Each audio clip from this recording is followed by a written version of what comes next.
So we all know that Warhammer miniatures are small. Like, of course they are. They're called miniatures. It's in the name, I don't know. But have you ever wondered what it looks like when an obsessive hobbyist with a taste for perfection tries to paint the world's smallest Warhammer miniatures in the most detail ever attempted at that scale? Because if you have, then you're in luck. Stick around. You've probably seen that recently Games Workshop released Legions Imperialis, the specialist design studio's newest addition to their tiny epic scale Warhammer range, which started with Titanicus, and then we went to Skytanicus, and now we're in what I'm going to be calling Guytanicus, because I think my jokes are funny. And if you're new to Warhammer, or the concept of epic scale miniatures, then hi, hello, have you ever wanted to paint a little guy, or a tank, or even a titan, but little?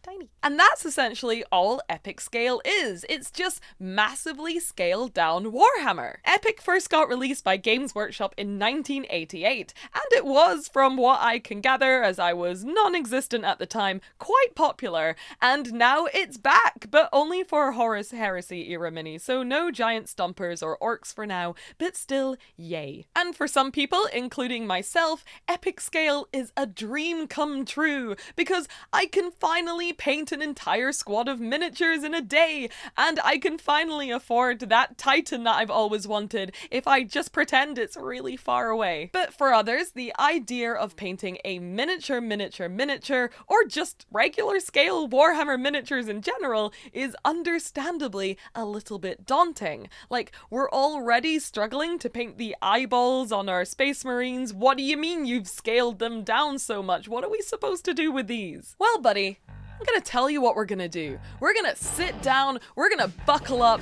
and we're gonna paint the world's most detailed Warhammer miniatures in the world's smallest Warhammer scale.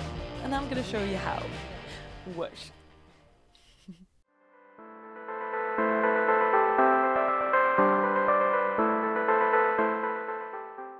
So before I crack in and start giving you all of my top tips for how to push yourself into the tiny painting realm, I want to do a quick FAQ and answer some questions I commonly get whenever I post something particularly tiny. Firstly, no, I do not use a magnifying glass when I'm painting epic scale miniatures, or any miniatures for that matter.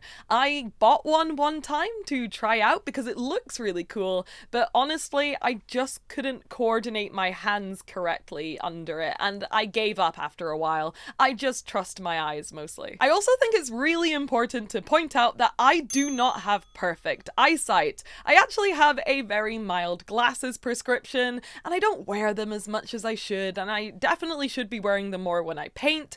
But what I'm trying to say is that you definitely don't need some kind of magical superpower 30/30 vision eyeballs in order to pull off this type of painting. Also, I want to make it super clear that what I'm about to do and show you on these epic scale miniatures definitely isn't normal practice for painting them. They're not designed to be unattainably impossible to paint, or to make you feel like a bad painter if you can't do the perfect blend or edge highlight on a power sword smaller than a toothpick. In fact, these minis look great painted neatly and cleanly using just contrast paints. And when you have a whole bunch of them together to make up a whole army, then they look even better. But despite that, I still think that the tips and hints I'm gonna give you in this video will definitely help you push your painting skills into the smaller scale, even if you're not planning on going as hard as me. Also, if any of the miniatures that you see in this video look cool to you, then I have done an entire lore video on every single chapter that I painted in this video, which you can watch on my YouTube now. And as well as that, after this video airs,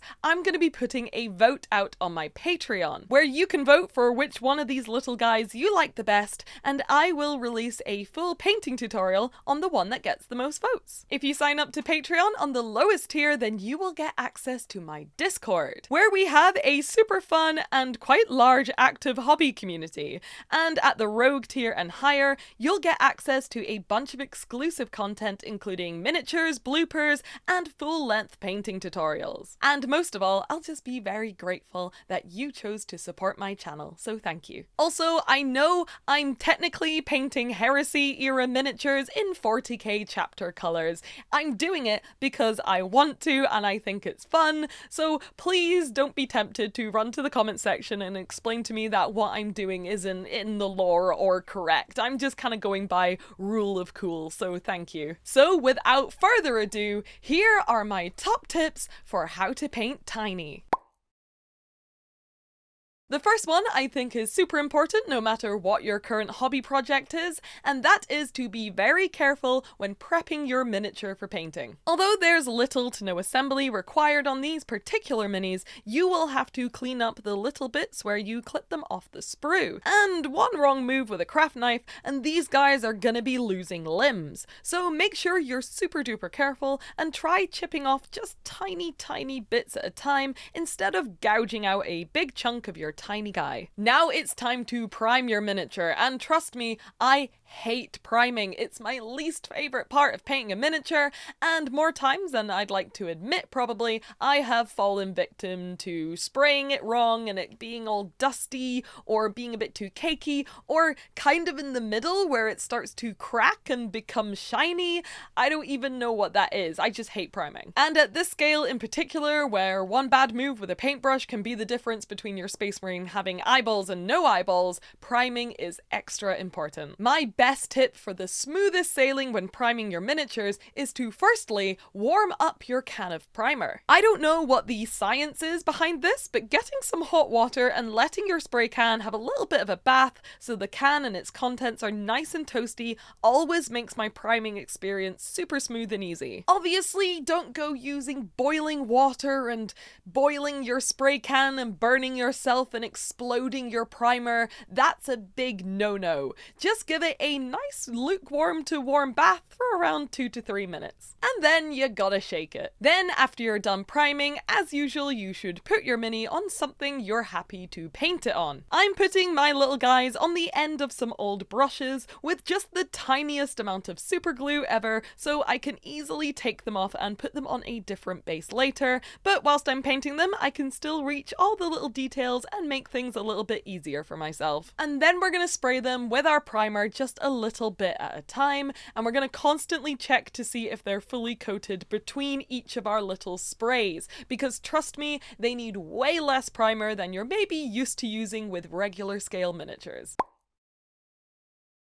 Next up, let's talk about tools. Like I alluded to earlier, I do use technically custom brushes when I'm painting epic scale miniatures, but I'm probably making that sound way more complicated and cooler than it is. Let me explain. Here are two Artist Opus 00 size brushes, one of my go-to favorite brushes for painting details, but as you can see, one of the heads is way smaller than the other. I like to try and take good care of my brushes and wash and condition them regularly, but over time and with heavy use, this brush has whittled down to maybe half the bristles it originally had, making it perfect for those insanely minuscule details like the edge highlight on an epic Space Marine's leg or the dotting of an eye. It isn't, however, suitable for base coating miniatures even at this scale. I always use a bigger brush to lay down the colors and do my shading and blending and stuff like that,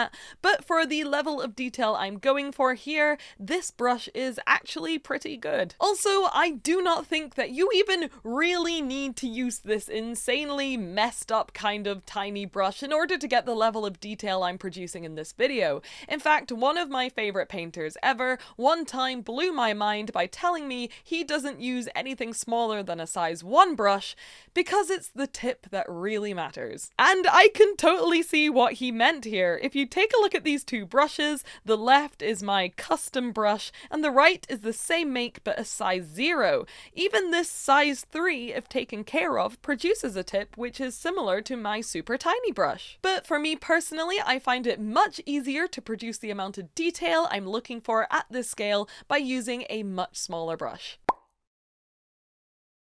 Of course, the paintbrushes you're using to paint at this scale are very important, but so are the paints themselves. And honestly, you can use whatever paint range or brand you like the best and you're most comfortable using. It honestly doesn't matter too much, and everyone has their personal favourite. For this project, I used a mix of Citadel, Pro Acryl, Watercolours, and a little bit of Vallejo too. But what actually is important is the consistency of your paints, and I'm afraid to say that we have all been lied to. Again, this was something revealed to me by a very wise heavy metal painter who told me to stop thinning my paints. And I know, right? Like, what am I saying? Am I trying to make your minis look like a gunky mess? Well, no. I'm trying to help you. Of course, when you're base coating a miniature, you should always build up your colors using thin down paints in 3 to 4 thin layers, especially on a miniature this small where the details are so fine. But when it comes down to things like edge highlighting, you'll actually find that you get a bit more control with slightly thicker paints. Thinner paints have a tendency to leak and spread out just a little bit when applied and be less controllable, which on a larger scale miniature is fine and probably not noticeable, but when you're trying to paint a very stark and bold edge highlight smaller than your hair, thinner paints can be a real pain to work with and make things look a little bit messy and can even bleed out into your recesses or the rest of your miniature. The way that I counteract this is that I will still thin my paints and give them a good mix on my palette, but only just a little bit so that it's not a gloopy globule of paint at the end of my brush. Then I'll load up my brush pretty well with the paint so that it's not drying before I hit the miniature, and then I'll quickly use my thumb, my nail, hand, or whatever else I have on me to check and make sure there's not too much product on the brush, see what kind of line I'm making, and ensure that there is a good fine tip at the end. Then I let rip and do my best to get those small, clean lines on my miniature. Which brings us on to the next challenge you're going to face when painting super tiny details, which is how to steady yourself and your miniature whilst you're painting.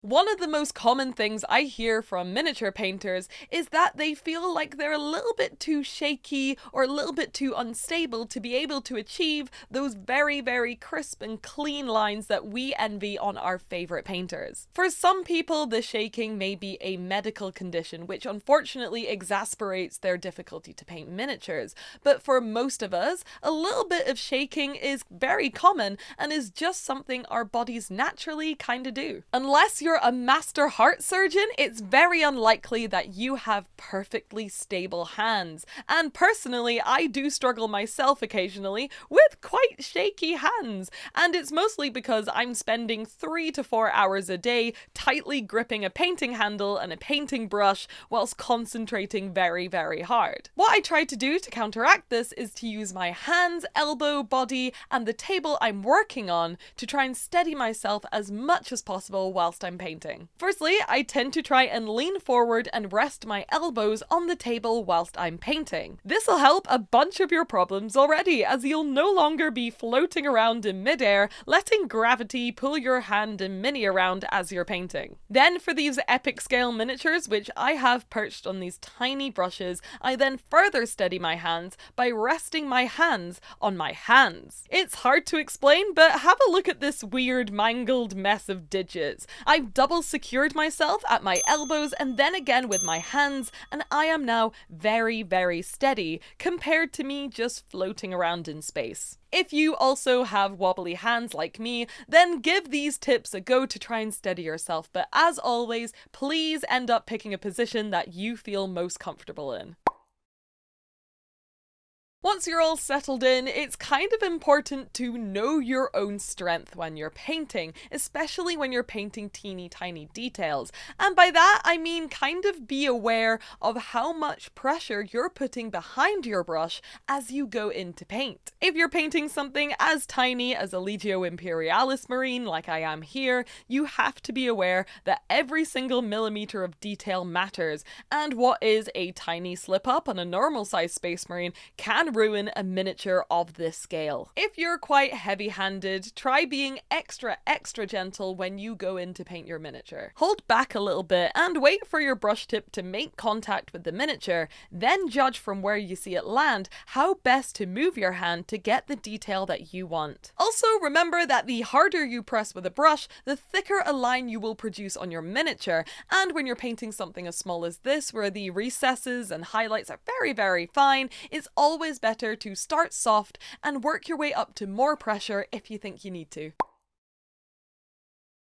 Now that you're a little bit more comfy with the process of painting itself, let's have a little chat about how to make your tiny miniatures pop even at a distance. As with any miniature that you want to stand out, you'll be manipulating color and contrast to give you the best possible results, and that's especially important when you're painting something as small as a Legions Imperialis Space Marine. Let's have a little look at the Rainbow Warrior I painted as our first example. Rainbow Warriors, the way I like to paint them, are mostly a mid-toned saturated blue colour with just a few extra colourful stripes here and there. The way I made this mini stand out and look like this as opposed to this is through colour and contrast. Once I had base coated the Space Marine, I spent quite a bit of time carefully painting the recesses of the miniature almost black, and then I highlighted each sharp edge and corner with an almost whitish blue. The end result is that each individual panel is more pronounced and stands out way more at a distance